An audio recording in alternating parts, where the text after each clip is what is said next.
Oh, what a nice campsite. It has been a au naturel experience with the coyotes last night, and this morning there's wild turkeys. Always just out of view, but you can hear them. They're all around.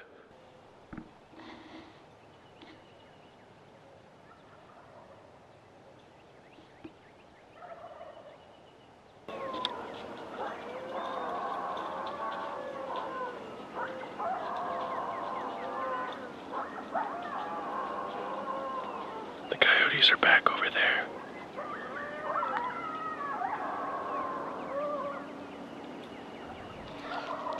And then over this way is the turkeys.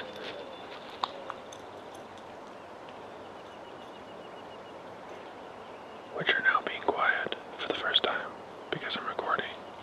I don't know if you can see this, but there's white-tailed deer over there too. This place is crazy. What the hell? Straight ahead, they're staring right at me.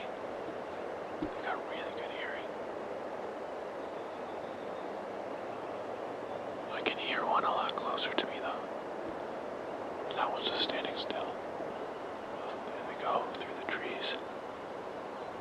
There they go, they're right there. Wow. This is so cool. The damn turkeys are at it again. Cooking a little breakfast this morning. Hey Shelby, how did you sleep? I slept good. It's always warm at night when we go to sleep, and then it's always cold. So we came to the state park last night after going to Jacob's Well, and we thought, because we bought the interagency pass for the parks, that this would be included in it. So we pull in, and it's like $20 to get in, but we're like, oh, whatever, like our pass will pay for that, and then we'll just have to pay for camping. So no one was here when we pulled in, so we thought, okay, we looked at the $15 campsites, but those ones are only for tents. So we had to come and park on a more expensive campsite, even though we don't want any of the hookups. And so then Simon this morning goes up to pay, because there was no one there last night, and they tell him it's $40.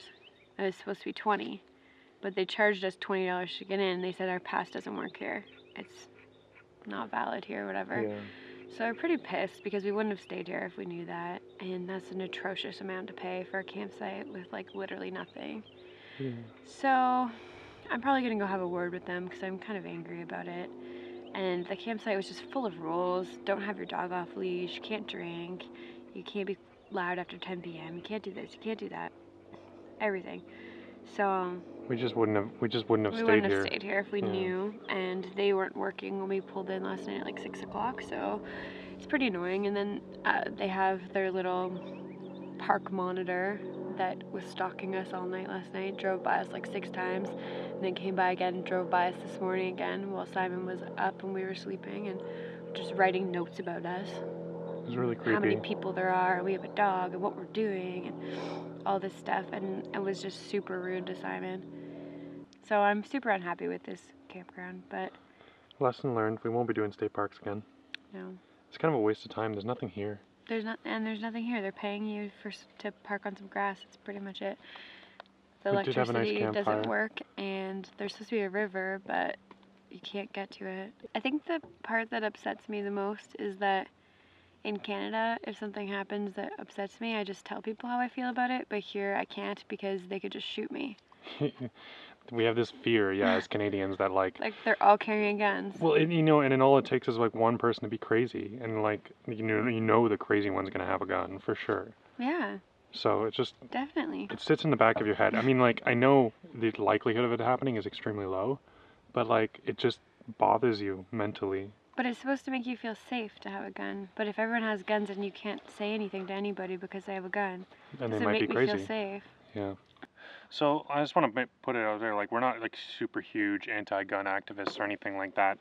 It's just, I think a lot of people have a hard time understanding the idea, and like I did, especially growing up, like the idea of like an implied threat really changes the landscape when you put guns into it, because now that opens the door for implied threats to be felt like everywhere. So it's just a really weird feeling. And it's not like if someone gets angry and they punch you, you're not gonna die. Right. If someone gets angry and they shoot you, well. The whole like walking around with a gun, showing off the gun, being like, oh, I know everything about the guns. Like you're just like saying like, yeah, don't disagree with me on anything, because I could be crazy. I could shoot you. Like that's really what it speaks to me, and that's the problem I have. It's not like I feel like gun enthusiasts, people who like going to the range and shooting. I mean that's whatever. It's like a pastime, but like don't go carrying it around every day. Like it's so weird. And it's also just, it just ruins all social interactions. It also makes me miss Canada. It makes me really miss Canada, yeah. Oh well. But we'll have a much better day when we get to San Antonio, because San Antonio is gorgeous. Yeah, San And Antonio I'm is really nice. excited for the canal again, because that was awesome last time. So Mhm. we're going to do that and have some good fun and feel better. And Ashley says she wants donuts. Okay, we can get donuts. So we're going to get donuts, and you'll feel so much better.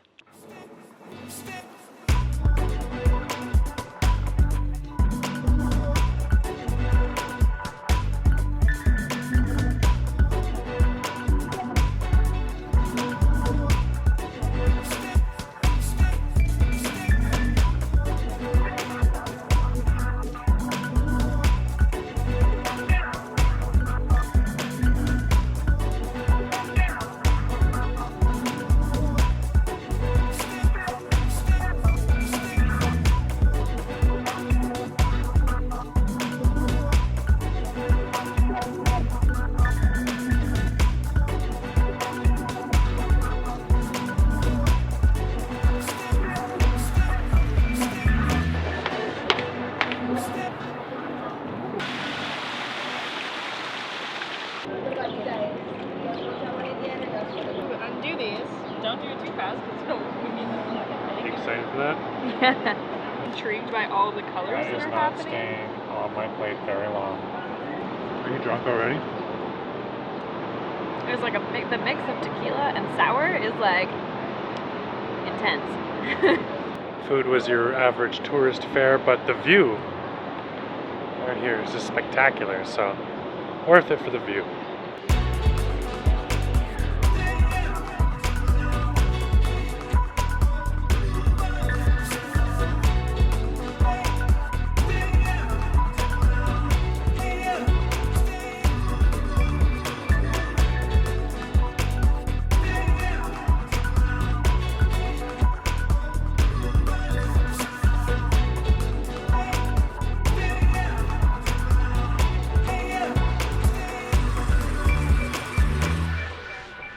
Which color do you think I should get?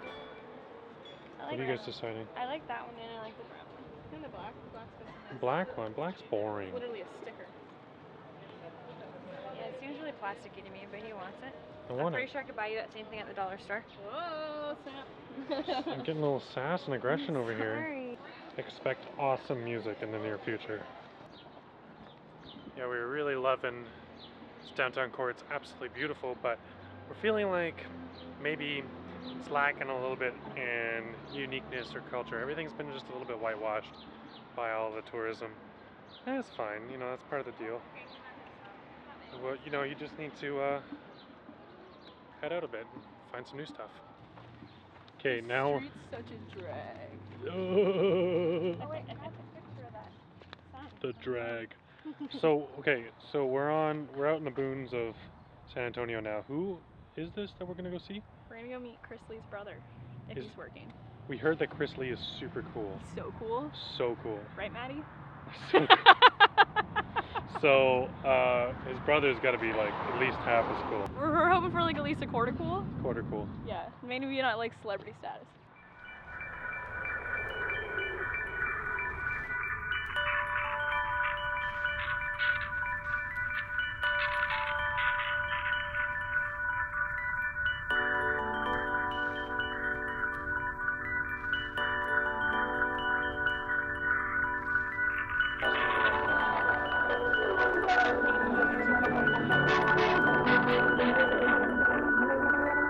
Ashley's leaving us tomorrow, so we're taking this opportunity to take one last meal out with her before she leaves tomorrow morning. So our bank accounts can rest easy after tonight.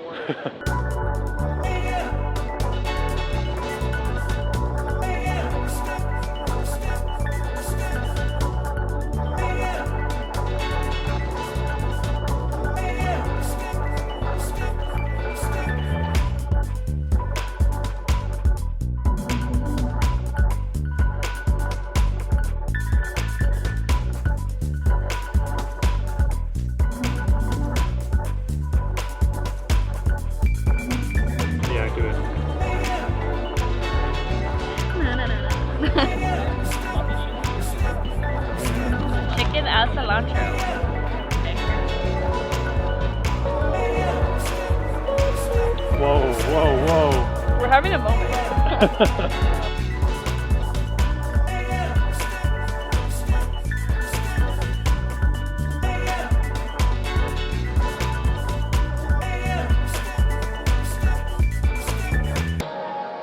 Ashley, how does this compare to our lunch? The lunch was pretty shitty. Yeah, So like no, the lunch was okay, but this is like a whole other level of food.